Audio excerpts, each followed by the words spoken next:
Hey, it's Blaine Scott here, your stress management guide, to offer a few tips as to how to unwrap happiness in your holidays and make sure that it's a gift worth keeping throughout this season, even in the midst of or in spite of the environment around you. A survey of American workers shows that one of the main reasons we have hardship in the holidays is that we have a lot of expectations from past traditions that we expect to live out this year, even if the year doesn't really fit those traditions. The survey says it boils down to two things: either too much or not enough. That is, too much stress, too many expectations, too much to do, too little time, too much confusion, too much restrictions or isolation in the holidays, etc. Not enough. Not enough time, not enough energy, not enough funds, not enough ability to be with the people that we really want to be with.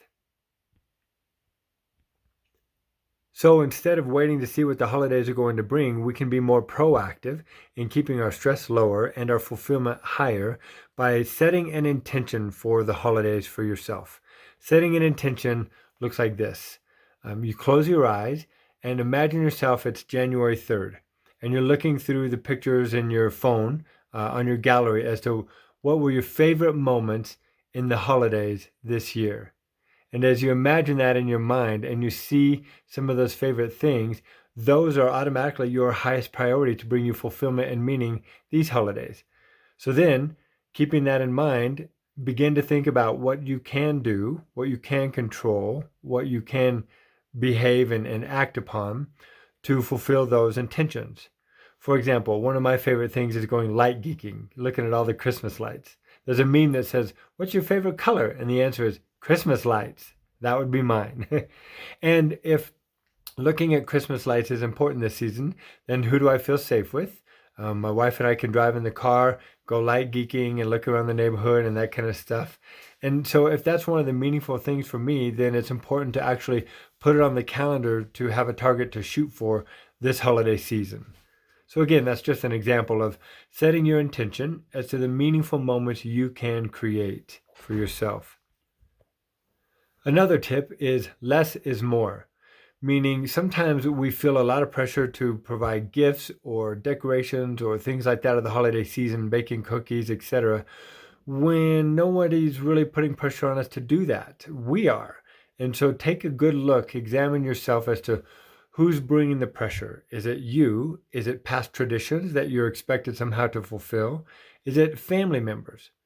And then separate those expectations from your own. What's right for you? Or a question that I like to ask is, what serves me well in this particular holiday season? Another tip is to try experimenting with something new this holiday season. Perhaps it'll be a new tradition, but maybe not. At least for this year, what can you do on video calling or to reach out to somebody electronically, for example, in the midst of all the isolation? But experiment with it. So no pressure on having to do it every year. Just try it out, see what it feels like to you, and then either do it some more or let go of it because it didn't serve you well. But one of the things that experimenting does with us is gives us the anticipation of trying something and seeking it out. And it can really rev up your engine and restore some of your energy as well. The final thing for today is to invest some time in not doing anything. In other words, maybe watching a holiday movie or relaxing to some holiday music that's meaningful or helpful for you or energizing to you. But consider doing something where you're less active and more breathing, relaxing, listening to something that's helpful or watching something that's helpful. And in doing so, then you're restoring energy, your energy reserves, and you're able to give more when you're out in the community or at work as well.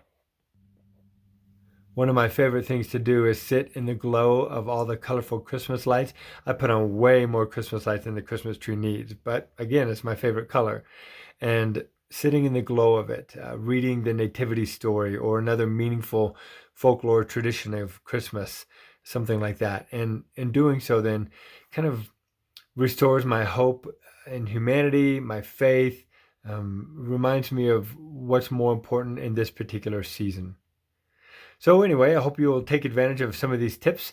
And again, I'm Blaine Scott, your stress management guide. Feel free to get in touch with me through libertylifecoaching.org or simply text or call 970-216-4433. And have a blessed holiday season.